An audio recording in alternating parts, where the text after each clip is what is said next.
So you're thinking about buying some beautiful land here in beautiful Southwest Florida. Well, hold up. Before you sign anything, you need to know what could cost you thousands or even stop your build entirely.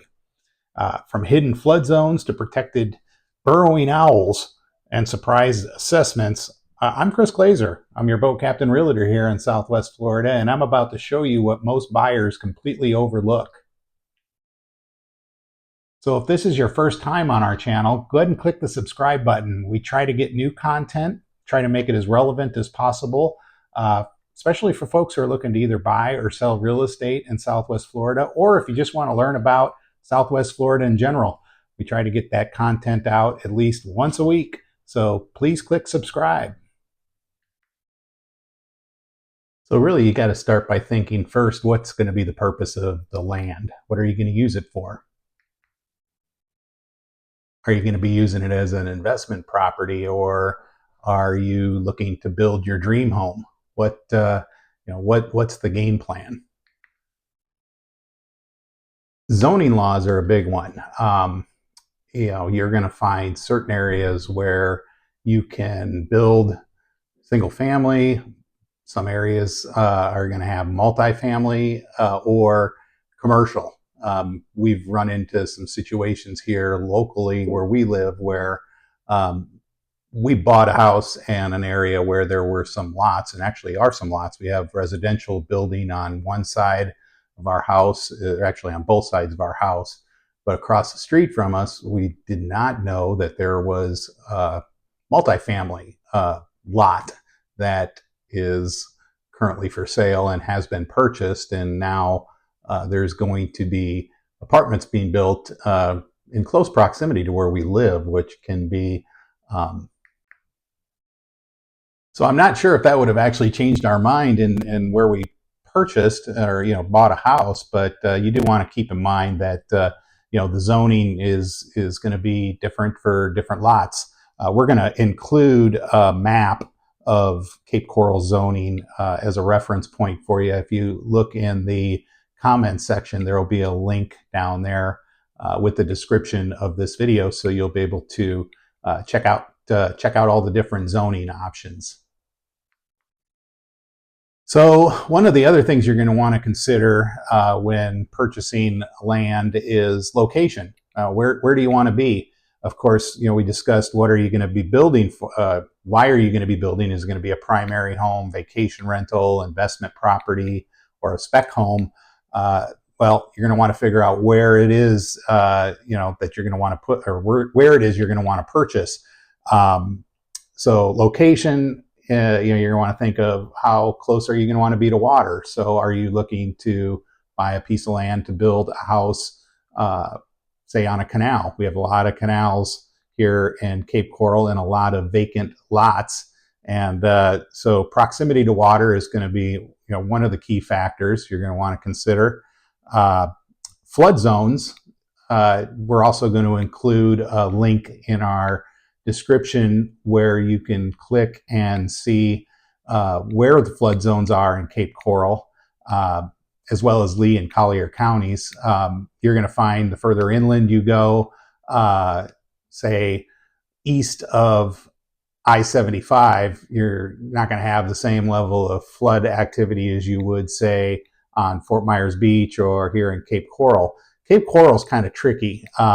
You've got a lot of areas where you're going to find it's going to be in a flood zone on one side of the street and not in a flood zone on the other side of the street. A couple of the other things you're going to want to consider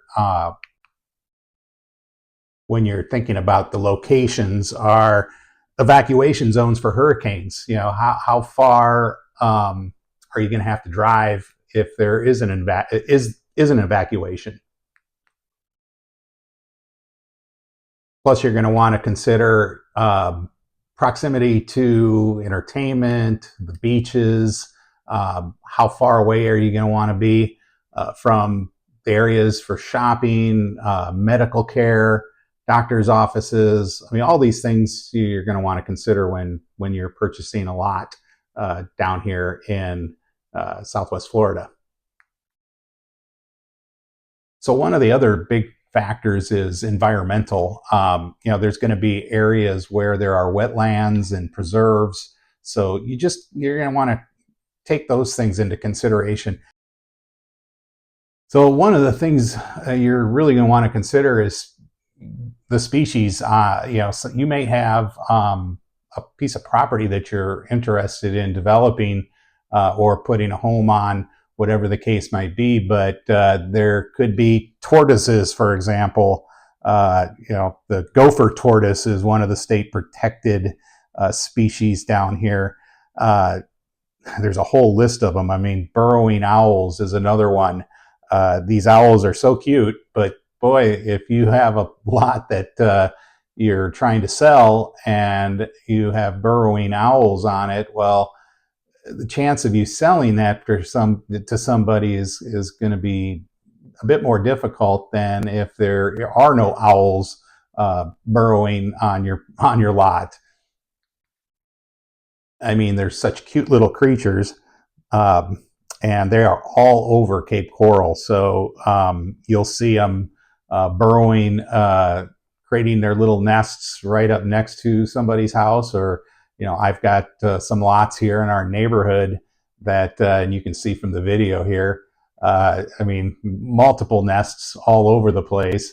And they are, like I said, they're cute, they're fun to look at. But if they are living on your lot that you would like to either buy or sell, they're not as cute anymore. One of the other things you're going to want to consider is the cost of the lots.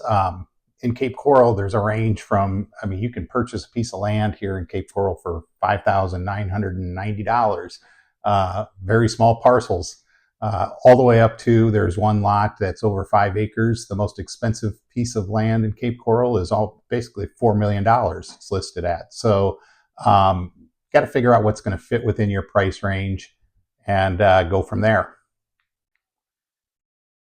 Now, with that said, you're going to want to think about utilities. Utilities down here can be really expensive. If you're going to purchase a lot in a developed area of Cape Coral, say in Southwest Cape Coral or Southeast Cape Coral, most of these lots are going to have access to plumbing. So you'll essentially have running water, city water we call it, or sewer. And if you get up to the northeast area of Cape Coral or the northwest part of Cape Coral, that area hasn't been fully developed yet. So you may not have access to all the utilities up there. And you might have to get a well dug as well as a septic tank put in. And so a lot of the houses up there have well and septic. It's not for everybody. Now, if you're from the country and you've always lived with well and septic tanks, you're familiar with them, and it's maybe not such a big deal for you. But if you are used to having city water, chlorinated water, that whole bit, that may not be what you want. You may not want to have a lot that does not have hookups. One of the other things to consider is the size of the lot.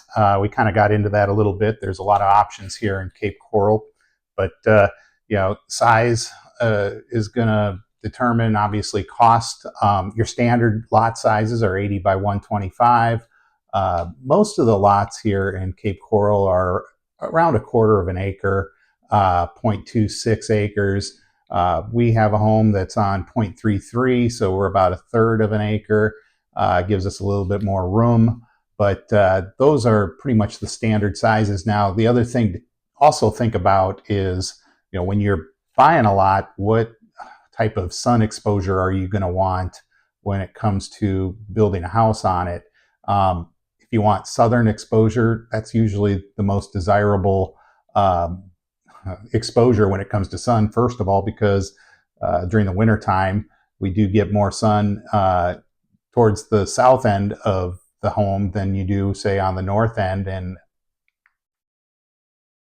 the other thing to consider is, do you want to be on a through street or like a cul-de-sac? traffic down here, we find in some areas you would look at it and think, well, that can't be that busy of a street. But then after spending a little bit of time, you'll be like, oh my God, this is a main thoroughfare. So with all the development that's going on in Cape Coral, just have to keep in mind that you might want something that's, say, on a cul-de-sac where it's a little bit quieter. And if it is on a through street of some kind, you just got to take those sort of things into consideration too. Now, another thing you might want to consider is when building in a community, especially if it happens to be an HOA, if it has an HOA or any sort of community rules, you're going to want to obviously be up to date on what rules you may have restrictions on the type of house that you can build. You may be restricted to a certain builder, for example. These are things that you're going to want to think about when purchasing a home in, say, a gated community or a community that has an HOA. One of the big things in Cape Coral when it comes to building is, what can you keep at your house? And what I mean by that is, are you going to have, say you have enough room for RV or a boat? There are city ordinances that have restrictions, so code enforcement could be a problem if you may think, oh yeah, I can just park my boat right here in front of my house. Well, there are rules and regulations, and we'll post in the comments section a link to Cape Coral's code enforcement, so you can kind of see for yourself what you can and what you cannot do. But there are folks, and actually just down the street from where we live, there's a gentleman who had a lot next to his home that he owned as well, and he had a driveway put in specifically for his fifth wheel, and it's legal. It's far enough away from the street so it doesn't cause any issues with code enforcement. But he could not take that same fifth wheel and just park it in his driveway, because that could be an obstruction because it may be too close to the street. So these are just things you got to think about when purchasing a lot. Where am I going to put all my toys? Am I going to build it with a big enough garage to put all my toys in, or am I going to have to store it somewhere, store all my toys somewhere versus keeping those at my house? One more thing with the HOAs is, when you're building, keep in mind that they may not allow you to keep your boat there at the house, or say a motorhome at your house. Now, each HOA is different. They all have different rules and regulations, but just keep that in mind. You may not be able to keep your toys at your house. You may have to find a place to store them. So another thing to keep in mind is resale and investment. When buying land, if you're looking to use that land for, say, a house that you're going to Airbnb or use it as a vacation rental, you're going to want to make sure that the area that you're building in is going to allow you to do that. You'll find Cape Coral has a lot of flexibility, more flexibility than other cities down here in Southwest Florida. For example, Naples, you'll find a lot of gated communities. And if there's a lot that you're looking to build on, say in a community down in Naples, they may not allow you to do short-term vacation rentals there. Whereas, say in Cape Coral, where there aren't as many gated communities, you'll find that there's going to be more opportunities from an investment standpoint if you're looking to use that property as a vacation rental. So let's talk a little bit about houses that have canals, and whether you want a house that has, say, saltwater Gulf access or freshwater without Gulf access. These are things you want to consider when you move down here and purchase and build a house, am I going to want to have my boat behind the house, or am I going to just want to go fishing and kayaking behind my house? You're going to want to definitely consider that. Some of the other things you're going to want to think about is this house have a seawall or not? Seawalls are expensive, so you're going to have to take that into consideration. Also, there may be mangroves. A lot of people don't always think of, well, there's vegetation here, we'll just tear that out and put in a seawall. Well, some areas, especially I noticed down on Fort Myers Beach, there's a lot of homes that have to build their docks out further beyond the area where there are mangroves. So you got to consider, that as a potential roadblock too.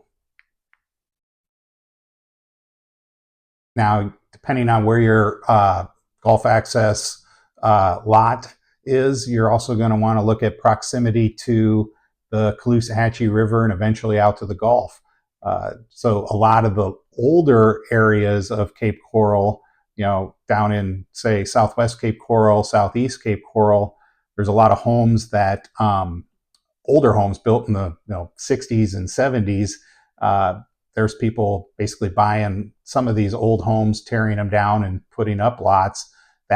Those lots bring a bit more of a premium for multiple reasons, but you're definitely going to want to think about the proximity to the river.